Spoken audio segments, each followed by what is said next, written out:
Hi mga kanyamis! Another resto na na-try namin sa Davao ay itong Takaw. Very Filipino vibe ang interior niya. Kita nyo naman, di ba? Ordered pomelo, mangga at dilis salad, pansit bami, bagnet, bistek alakaw, bangus relleno Shanghai, pork sisig, Davao chicken barbecue, bagoong fried rice with crispy kangkong, at sotanghon ala negra. Hindi ko nagustuhan yung bagoong rice nila. Walang lasa.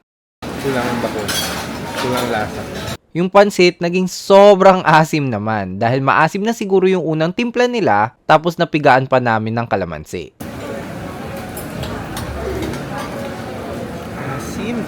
Yung Shanghai naman may weird na lasa. Masarap sana siya kung yung bangus itself lang ang kakainin. Pero as a whole, may weird bitterness akong nalalasahan kaya hindi ko trip. Yung bistek niya, medyo pwede na. Medyo matapang lang yung toyo pero nandun naman yung lasa. Sisig is also okay. At least hindi siya puro taba. Eto masarap, yung Davao Inihaw Chicken. Halos kalasan na niya yung manok ng Mang Inasal. And lastly, yung sotanghon ala negra. Okay lang, nothing special. Parang malaki naman yung mga serving, pero mataas rin kasi yung presyo at hindi ko nagustuhan yung mga flavors. Hindi ko sila ma-recommend. Follow for more, Gutuman!